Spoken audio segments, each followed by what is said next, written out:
morning. Well, we're at the London College of Fashion today, and today marks an important event because it's the beginning of the Fair Trade Fortnight here in the UK, and it's also London Fashion Week.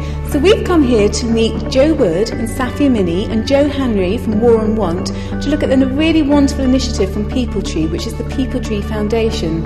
So we're going to be finding out about sustainability in fashion, how other people around the world contribute to fashion in sort of slave trade really, and how we need to change that and how we need to engage with artisans around the world to ensure a sustainable way of creating fashion. So let's go and meet them. Hi, I'm Safia Minney from PeopleTree. We run the leading fair trade fashion brand. Hi, I'm Jo Wood and I'm here at the London College of Fashion. I'm John Hillary, I'm the Executive Director at War on Want.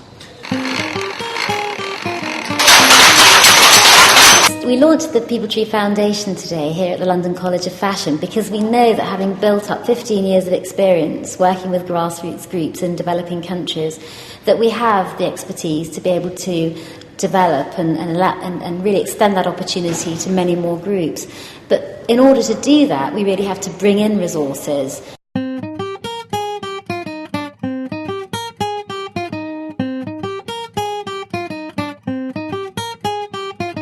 So this is the background, the experience of having worked in the grassroots in developing countries for the last 15 years.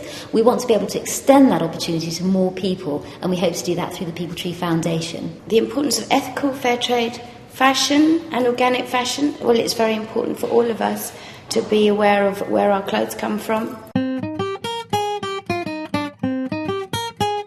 We estimate there are about 500,000 artisanal groups, their members, that are working in the developing world through fair trade and through the social enterprise networks, that if they were to get this kind of technical assistance in terms of quality, design, market information and access to credit, that they would be able to access international markets and earn between 30% and double what they currently earn. War on Want basically works with grassroots organisations, campaign groups and social movements in the global south, trying to achieve positive change in situations where perhaps the people have been oppressed by the structures they live in or the jobs they have. Well, Safia asked me to go to Bangladesh. I thought, woohoo, let's go on a little holiday.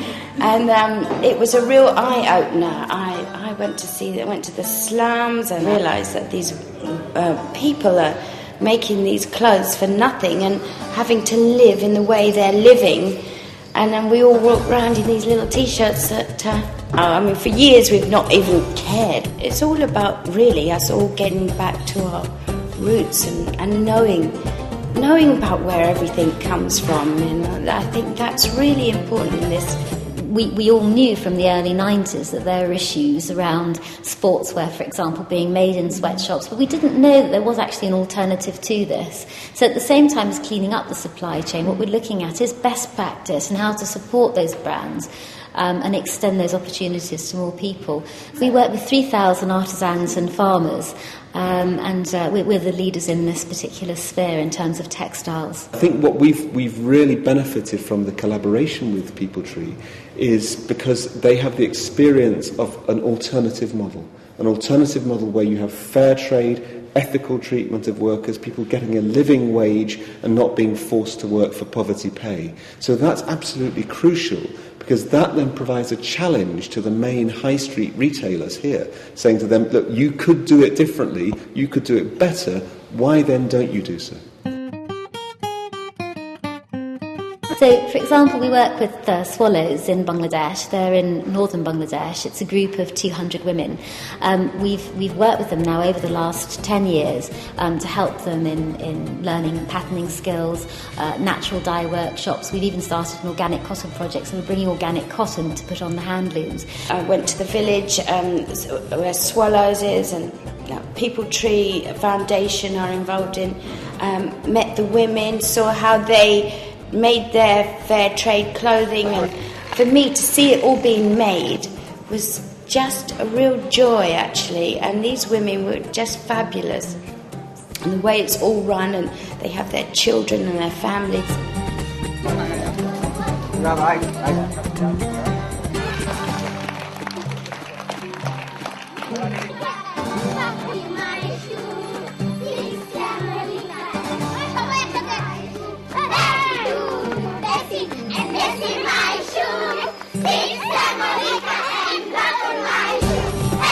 it's a great thing to go away from there thinking, I know where this has come from, I know who made it, who embroidered it. And by giving them assistance to design product, working also with not only our own designers but international designers, we've been able to make product that will walk down a catwalk, will be featured in Vogue, products that are absolutely covetable and desirable. So it's not that you can't make a high fashion product in a village environment. We've proved that that's possible, and the question is now how to scale that up so more people can benefit from that access to international markets.